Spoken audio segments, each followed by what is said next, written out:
ये सिर्फ बॉन्ड ही नहीं पर पानी को ज़िंदगी देता है। और हाइड्रोजन बॉन्ड के बगैर ज़िंदगी इम्पॉसिबल है। अगर हाइड्रोजन बॉन्ड ना होता तो पानी ना होता, पानी गैसेस के फॉर्म में होता, और फिर सोचिए कि ज़िंदगी का क्या होता। वैसे है तो वीक बॉन्ड ये, पर पूरी दुनिया पे कंट्रोल करता है। इतना वीक होने के बावजूद भी ये इतना पावरफुल है कि डीएनए के मॉलिक्यूल को जोड़ कर रखता है और प्रोटीन की शेप को स्टेबल रखता है। और सबसे बड़ी बात ये कि पानी के ऊपर बर्फ तैर रही होती है। ऐसा क्यों होता है? इन सारों का जवाब सिर्फ एक ही, हाइड्रोजन बॉन्ड। स्टूडेंट्स बॉन्ड को वीक बॉन्ड समझते, कमज़ोर बॉन्ड समझते हैं, लेकिन मैं आपको बताऊं कि एग्जाम के क्वेश्चन में एक किलर क्वेश्चन होता है।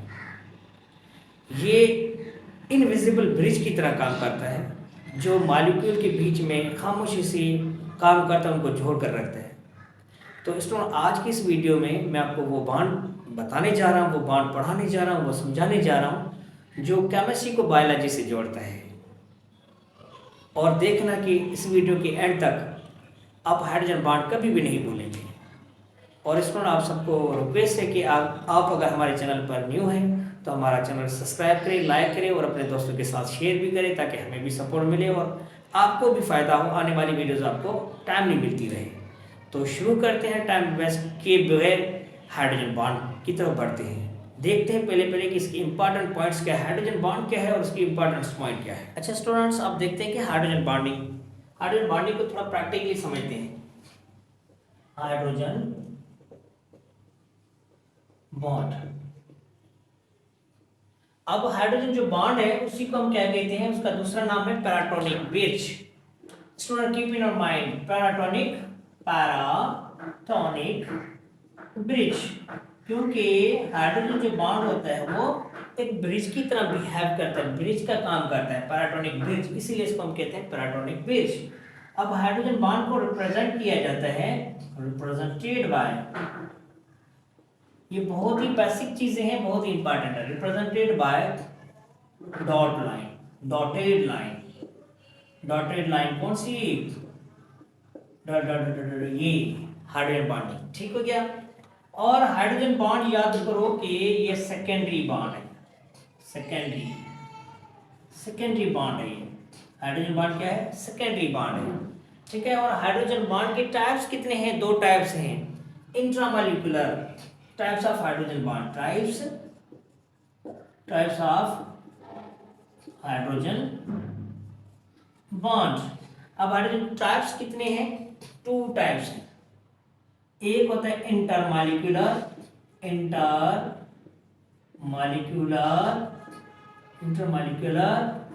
हाइड्रोजन बॉन्ड, एक होता है इंटरमॉलिक्यूलर हाइड्रोजन बॉन्ड, और दूसरा होता है इंट्रामॉलिक्यूलर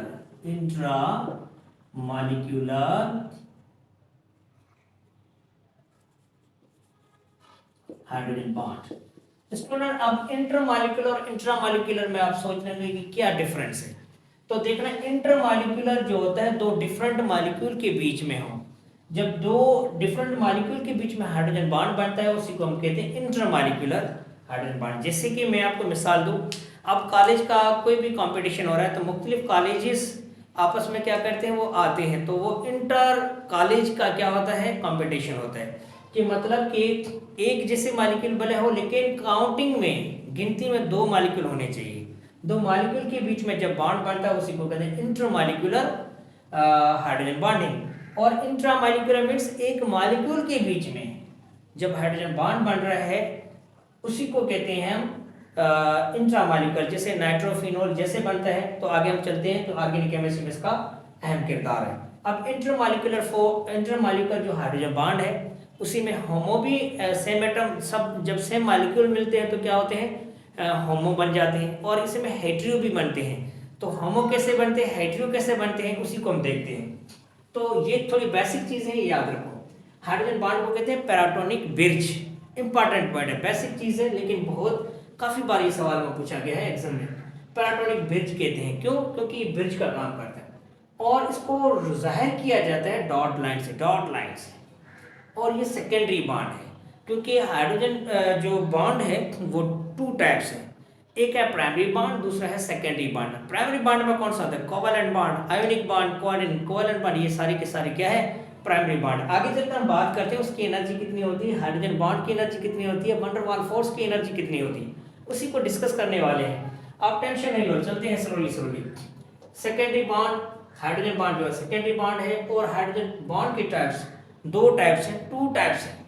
इंटरमॉलिक्यूलर हाइड्रोजन बॉन्ड जिसमें दो डिफरेंट मॉलिक्यूल्स मिलकर हाइड्रोजन बॉन्डिंग करते हैं, हाइड्रोजन से बॉन्ड बनाते हैं। इसमें सेम मॉलिक्यूल भी हो सकते हैं और डिफरेंट मॉलिक्यूल भी हो सकते हैं, लेकिन याद रखो कि डिफरेंट से मतलब कि कम से कम दो मॉलिक्यूल होने चाहिए, दो मॉलिक्यूल होने चाहिए, भले सेम हो लेकिन गिनती में दो होने चाहिए। इंट्रामॉलिक्यूलर मींस एक मॉलिक्यूल के बीच में हाइड्रोजन बॉन्डिंग हो रही है। अब चलते हैं, ये क्या है, हाइड्रोजन बॉन्ड। ठीक हो गया, ये क्या है, हाइड्रोजन बॉन्ड। हाइड्रोजन जो बॉन्ड है वो वीक होता है किससे, आयोनिक बॉन्ड से। आयोनिक या कैसे होते हैं, कोवैलेंट बॉन्ड, कोवैलेंट बॉन्ड। इससे क्या होता है, वीक होता है। और ये स्ट्रांग होता है किससे, वैन डर वाल फोर्स या लंडन फोर्स, वैन डर वाल फोर्स। अब याद रखो स्टूडेंट, बहुत ही इंपॉर्टेंट पॉइंट है। अब इसकी जो एनर्जी होती है, बॉन्ड एनर्जी, इसकी जो एनर्जी होती है 200 किलो जूल पर मोल के करीब होती है। और हाइड्रोजन बॉन्ड की जो एनर्जी होती है वो कितनी होती है, वो 8 से लेकर 42 किलो जूल पर मोल। अब ये वैन डर वाल फोर्स है, उसकी जो एनर्जी होती है कितनी, लेस देन 8 किलो जूल पर मोल। बात समझ में आ रही है, इसकी एनर्जी कितनी होती है, लेस देन 8 किलो जूल पर मोल। और याद रखो कि ये सारे के सारे क्या है, सेकेंडरी बॉन्ड है। ये कौन सा बॉन्ड है, ये सेकेंडरी बॉन्ड। हाइड्रोजन बॉन्ड कौन सा बॉन्ड है, सेकेंडरी। और ये वाले जो बॉन्ड है वो कौन से हैं, प्राइमरी बॉन्ड, प्राइमरी बॉन्ड। अच्छा स्टूडेंट, याद रखना कि सेकेंडरी बॉन्ड में सबसे जो स्ट्रॉन्ग बॉन्ड है वो हाइड्रोजन बॉन्ड है। याद रखना किसमें, सेकेंडरी बॉन्ड में। Keep in your mind, secondary bond में जो मजबूत बॉन्ड है वो हाइड्रोजन बॉन्ड है, और प्राइमरी बॉन्ड में जो मजबूत बॉन्ड है वो आयनिक बॉन्ड है। जैसे मैंने आपको पिछले वीडियो में बताया था कि आयनिक बॉन्ड कैसे बन रहा है। अगर आपने वो वीडियो नहीं देखा तो जरूर देखें। इलेक्ट्रॉन की ट्रांसफॉर्मेशन होती है, इलेक्ट्रॉन क्या करता है, एक एटम दूसरे एटम को इलेक्ट्रॉन दे देते हैं, ट्रांसफर करते हैं। कोवैलेंट बॉन्ड में इलेक्ट्रॉन की शेयरिंग होती है। एक छोटा सा होगा AHB, ठीक हो गया। तो याद करो कि इसके बीच में क्या बनेगा, हाइड्रोजन बॉन्डिंग, ठीक हो गया। वो कैसे, अब इसके लिए थोड़ी आपको पॉइंट्स याद रखनी पड़ेगी। वो पॉइंट्स कौन सी है, अब ये क्या, हाई ए जो है ना, हाई इलेक्ट्रोनेगेटिव एटम होना चाहिए, एलिमेंट होना चाहिए, हाई इलेक्ट्रोनेगेटिव एटम होना चाहिए या एलिमेंट होना चाहिए। बात समझ में आ रही है। और वो कौन से होने चाहिए, वो कौन से होने चाहिए, ये होने चाहिए। अच्छा, इसकी इलेक्ट्रोनेगेटिविटी कितनी होनी चाहिए, ग्रेटर देन इक्वल टू 3, जहाँ 3 या 3 से ग्रेटर होनी चाहिए, ठीक हो गया।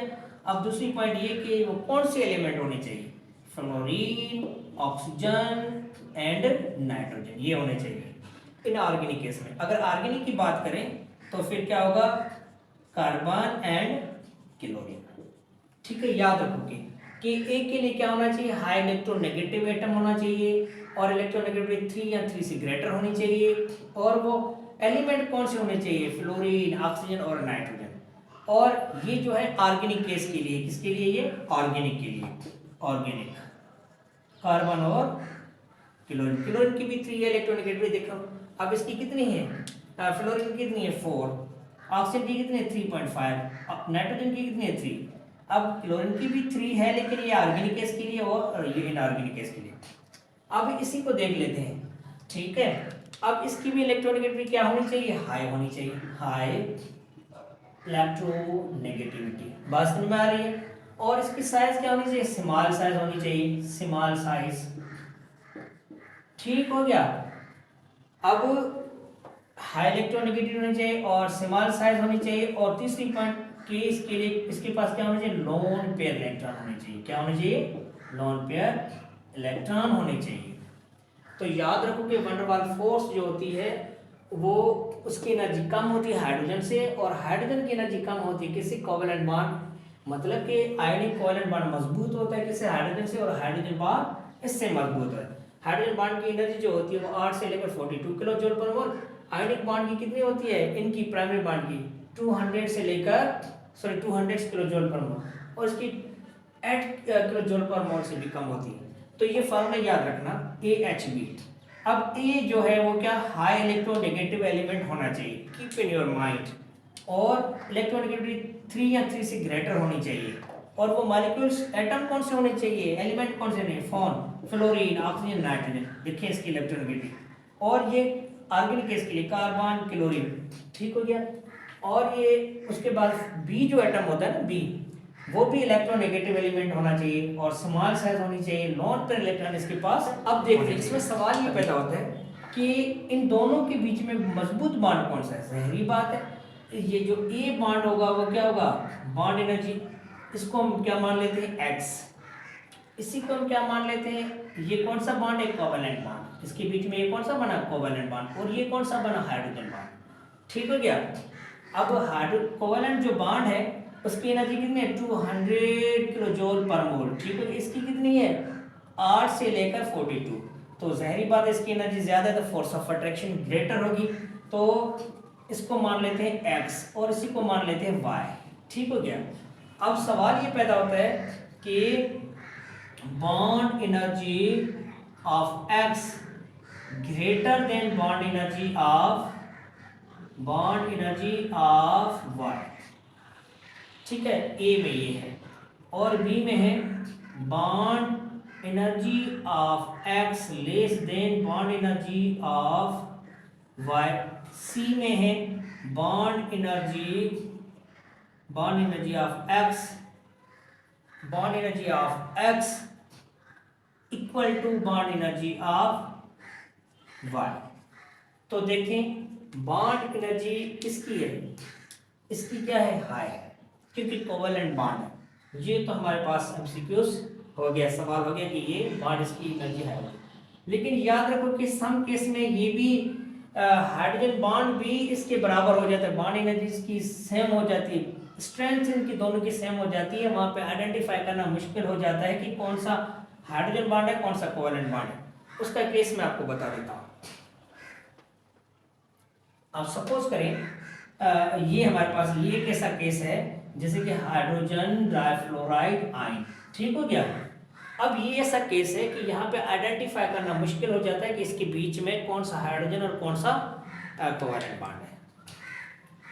हाइड्रोजन फ्लोराइड, फ्लोरीन, हाइड्रोजन और फ्लोराइड। ठीक हो गया।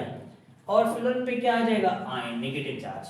अब इससे ये फोर्स ऑफ अट्रैक्शन लगाता है। ठीक है, तो ये कोवेलेंट बॉन्ड बनाता है और ये भी नेगेटिव चार्ज होने की वजह से हाई फोर्स लगाता है। अब इन दोनों की एनर्जी जो है तकरीबन 800 किलो जूल पर मोल हो जाती है, 800 किलो जूल पर मोल इसकी भी इतनी हो जाती है। तो वहां पे आइडेंटिफाई करना मुश्किल हो जाता है कि इन दोनों के बीच में कहाँ पे हाइड्रोजन बॉन्ड है। एक ये ऐसा केस है जहाँ पे एक ही कोवेलेंट बॉन्ड की और हाइड्रोजन बॉन्ड की एनर्जी, बॉन्ड लेंथ और बॉन्ड एनर्जी क्या हो जाती है, सेम हो जाती है।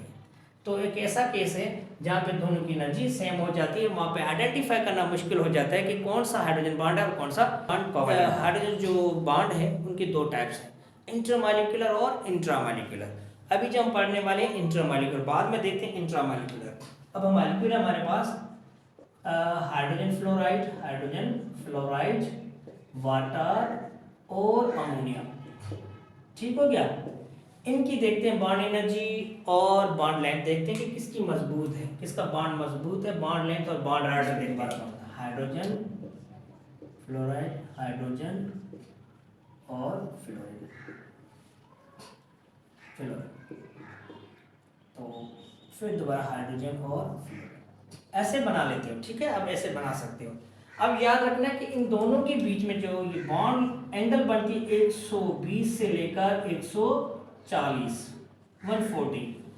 इन दोनों के बीच में जो ये एंगल जो बनती है ना वो क्या बनती है, 122, 140। और अब याद करो कि मैं आपको एक फार्मूला बता देता हूँ, ए, एच और बी। ठीक हो गया। अब मान लो ये है ए, एच, बी, तो इनके दरमियान क्या बन गया, बॉन्ड बन गया, hydrogen bond. Hydrogen bond, AHB, इन दोनों के बीच में क्या बन गया, हाइड्रोजन बॉन्ड। ठीक है, अब चलते हैं हम वाटर की तरफ। अब वाटर है,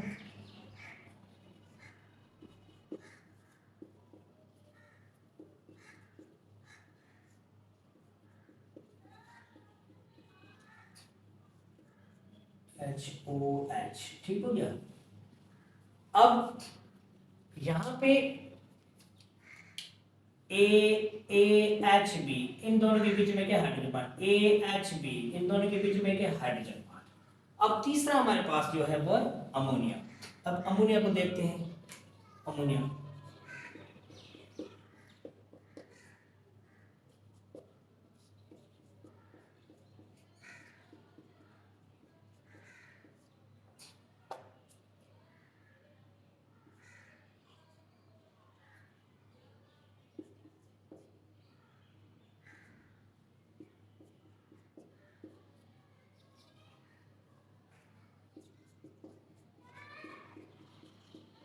ठीक हो गया। अब देखते हैं फार्मूला, AHB, इसका मतलब इन दोनों के बीच में क्या, हाइड्रोजन बॉन्ड, AHB, इन दोनों के बीच में क्या, हाइड्रोजन बॉन्ड। अब ये देखते हैं बॉन्ड ऑर्डर। बॉन्ड ऑर्डर में सबसे मजबूत कौन सा बॉन्ड है, तो मैंने आपको बताया था कि एटम ए, जितनी एटम ए की बॉन्ड इलेक्ट्रॉनिक हाई होगी, हाई, तो बॉन्ड एनर्जी भी इतनी क्या होगी, हाई होगी। स्ट्रॉन्ग बॉन्ड होगा जितना ए का वैल्यू, मीन्स आप यहां पे देखते हैं दोबारा, ए का वैल्यू, ठीक है, इलेक्ट्रॉनिक ए ग्रेटर होगा तो बॉन्ड एनर्जी भी क्या होगी, हाई होगी। ठीक है, ये इंपॉर्टेंट पॉइंट है। और जितना बी का बी जो है ये क्या, ए इलेक्ट्रोनेगेटिव, जितनी इलेक्ट्रोनेगेटिव ए की ज्यादा होगी, बॉन्ड एनर्जी क्या होगी, हाई होगी, बॉन्ड स्ट्रेंथ हाई होगी। और बी, ये जो बी बनाया था ए एच और बी, अब बी की जितनी इलेक्ट्रोनेगेटिविटी कम होगी, इलेक्ट्रोनेगेटिविटी कम होगी, उतनी बॉन्ड एनर्जी क्या होगी, जितनी बॉन्ड एनर्जी कम होगी, जितनी इलेक्ट्रोनेगेटिविटी कम होगी, उतनी बॉन्ड एनर्जी हाई होगी, जितनी बॉन्ड एनर्जी हाई होगी, उतनी इलेक्ट्रोनेगेटिविटी कम होगी। ठीक हो गया। तो ये बॉन्ड ऑर्डर है। बॉन्ड ऑर्डर क्या है, हाइड्रोजन, अब बॉन्ड ऑर्डर हमारा क्या है, ये देखें, इसकी एनर्जी हाई है, फिर इसकी एनर्जी हाई है, और फिर इसकी है। ठीक है, ये बॉन्ड ऑर्डर। अच्छा स्टूडेंट, अभी देखें कि यहाँ पे मुझे बताया कि जो हाइड्रोजन बॉन्डिंग हुई इंट्रामॉलिक्यूलर हुई है, इंटरमॉलिक्यूलर हुई है। तो देखें, ये डिफरेंट मॉलिक्यूल्स हैं, सेम मॉलिक्यूल्स हैं, लेकिन है क्या, 1 2 3, मींस की काउंटिंग में डिफरेंट मॉलिक्यूल्स आ रहे हैं। तो ये क्या, इंट्रामॉलिक्यूलर, यहाँ पे भी इंट्रामॉलिक्यूलर, यहाँ पे भी इंट्रामॉलिक्यूलर, लेकिन मॉलिक्यूल कौन से, एक ही किस्म के हैं, तो इसको हम क्या कहेंगे, homo. Homo means same, homo means same. Same molecule के बीच में क्या बन रही है, हाइड्रोजन बॉन्डिंग बन रही है। नोट कर लिया। अच्छा स्टूडेंट्स, हमने सेम मॉलिक्यूल में सीखा है कि सेम मॉलिक्यूल्स आपस में मिलते हैं और इंटरमॉलिक्यूलर हाइड्रोजन बॉन्डिंग करते हैं। ठीक है, अब देखते हैं थोड़ा हेटेरो, दो डिफरेंट मॉलिक्यूल, वाटर और ऑक्सीजन, सॉरी वाटर और अल्कोहल। अच्छा स्टूडेंट्स, हमने हाइड्रोजन पढ़ा था, इंटरमॉलिक्यूलर हाइड्रोजन पढ़ा है अभी में, सेम मॉलिक्यूल के बीच में कि इंटरमॉलिक्यूलर हाइड्रोजन बॉन्डिंग कैसे हो रही है। सेम मॉलिक्यूल काउंटिंग में क्या है, हाइड्रोजन हाइड्रोजन, वाटर वाटर कर रहा था, हाइड्रोजन फ्लोराइड फ्लोराइड करता है, अमोनिया अमोनिया कर रहा था, ये क्या था, होमो था, सेम मॉलिक्यूल थे, उनके बीच में इंटरमॉलिक्यूलर हाइड्रोजन बॉन्डिंग हो रही। अब थोड़ा हम क्या करते हैं, हेटेरोमॉलिक्यूल की तरफ चलते हैं। हेटेरोमॉलिक्यूल में देखते हैं। अब हेटेरोमॉलिक्यूल में हमारे पास यस अल्कोहल लेते हैं, R O H, ये अल्कोहल है। किसका फॉर्मूला है ये, alcohol, this is alcohol, general formula है अल्कोहल का, अल्कोहल। और फिर दूसरा कौन सा है, दूसरा है वाटर ले लेते हैं, वाटर, H2O। ठीक हो गया, ये वाटर। अब इन दोनों के बीच में हम क्या कराते हैं, हाइड्रोजन बॉन्डिंग करवाते हैं। अब HOR, फिर वाटर HOH, फिर HOR। अब देखते हैं फार्मूला वही ए वाला, AHB, तो इनके बीच में क्या है, हाइड्रोजन बॉन्डिंग। ठीक है, AHB, इसके बीच में क्या है, हाइड्रोजन बॉन्डिंग। अब इसके बीच में ये हाइड्रोजन बॉन्डिंग बनी है, लेकिन कौन सा इंटरमॉलिक्यूलर हाइड्रोजन बॉन्डिंग, लेकिन किसके बीच में, दो डिफरेंट एटम के बीच में, एक कौन सा अल्कोहल, दूसरा कौन सा है वाटर। तो ये क्या है, इंटरमॉलिक्यूलर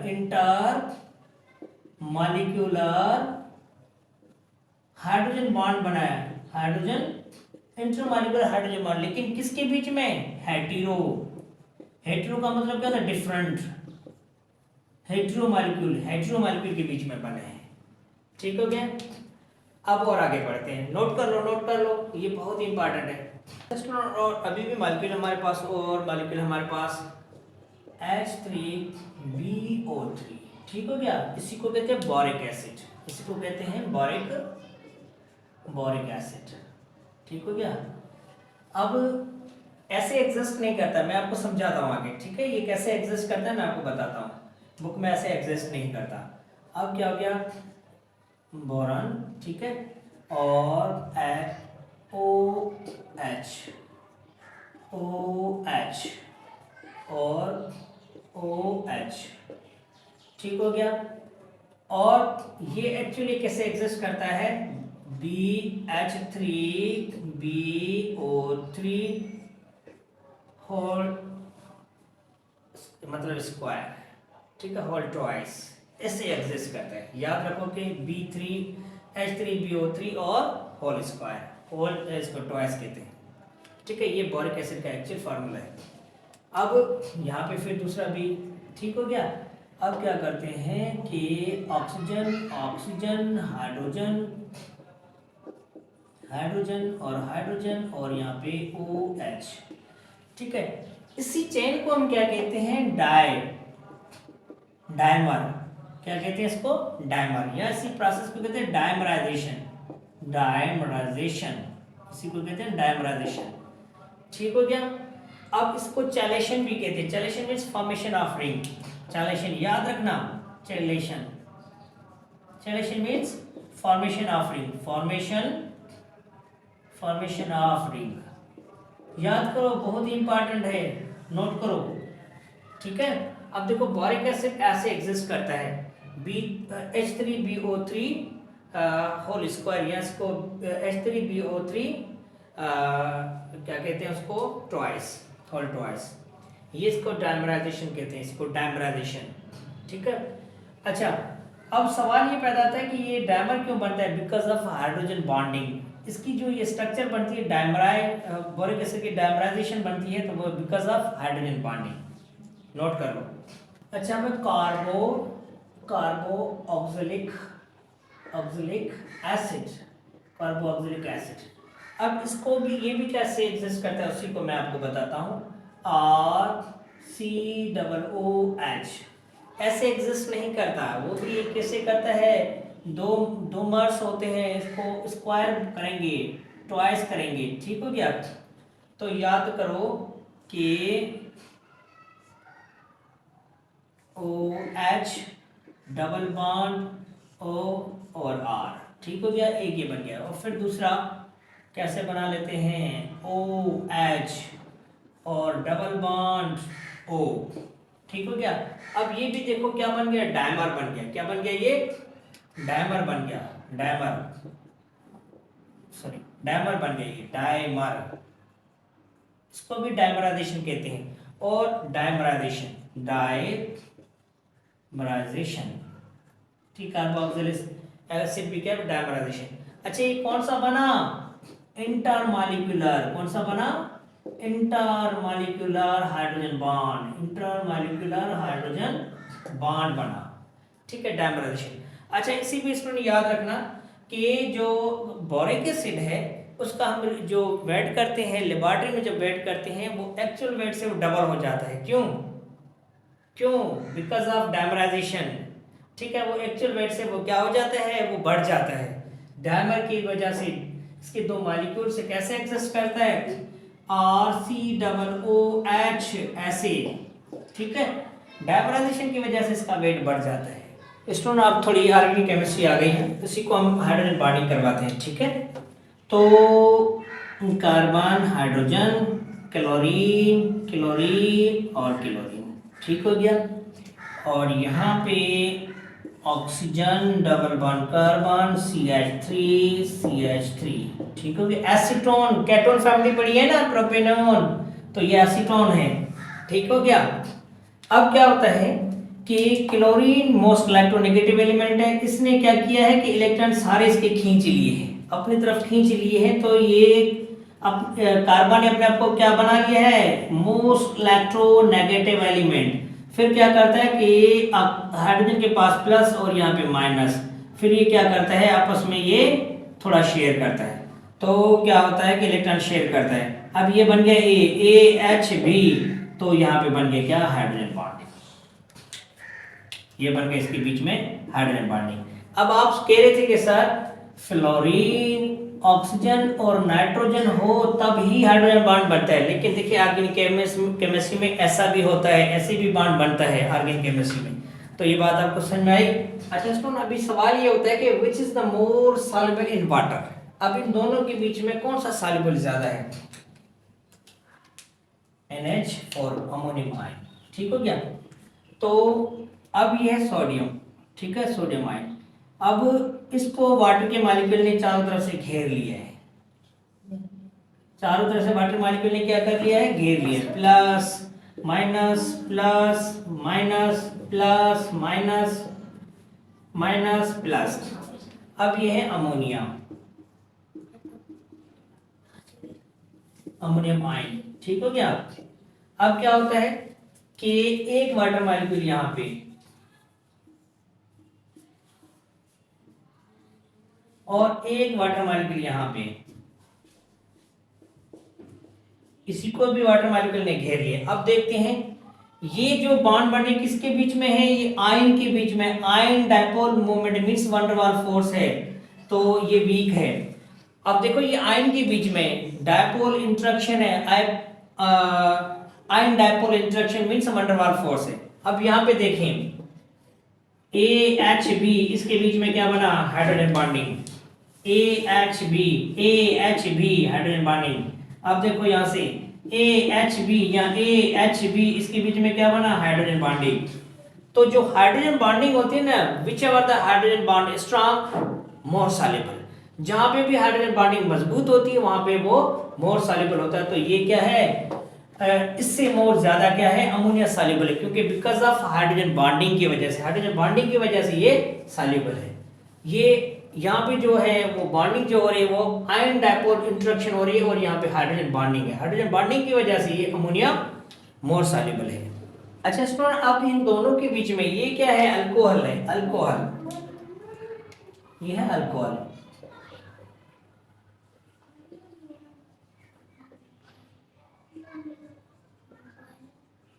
अल्कोहल, ये क्या है अल्कोहल, और ये क्या है अमाइन, जिसको अमीन भी कहते हैं, ठीक है। इन दोनों के बीच में कौन सा सॉल्युबल है, मोर सॉल्युबल है, तो हम कर लेते हैं, इसकी बॉन्डिंग करवाते हैं।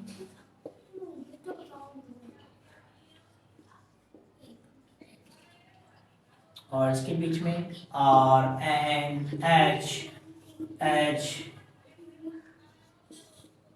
अब देखते हैं AHB, इसके बीच में हाइड्रोजन बॉन्डिंग, ठीक है, AHB, इसके बीच में हाइड्रोजन बॉन्डिंग। तो आप मुझे बताएं कि इसके बीच में कौन सा मोर सॉल्युबल है। याद करो कि यहाँ पे हमने पढ़ा था कि जिसका ए का इलेक्ट्रोनेगेटिव, जो इलेक्ट्रोनेगेटिव एलिमेंट ज्यादा होता है उसकी वो क्या होता है, स्ट्रॉन्ग बॉन्ड होता है। तो AH और B, ठीक हो गया। तो मैंने बताया था कि जो A मोस्ट इलेक्ट्रोनेगेटिव एलिमेंट होता है तो वो स्ट्रॉन्ग हाइड्रोजन बॉन्ड बनाता है। यहाँ पे AHB, इसके इलेक्ट्रोनेगेटिव कितने, 3, इसकी कितनी है 3.5। इसका मतलब कि A जो है वो मोर सॉल्युबल है किससे, मोर, ये वाला, ये मोर सॉल्युबल है किससे, इससे, because of strong hydrogen bonding. कि आइस फ्लोट ऑन वाटर, अब जो बर्फ होती है वो पानी पे क्यों तैरती है, तो याद रखो कि आइस की जो पहले जो ये है स्ट्रक्चर जो होती है, स्ट्रक्चर ये क्या होती है, केज की तरह होती है, केज, पिंजरा देखा ना, पिंजरे की तरह होती है। अब कैसे होती है,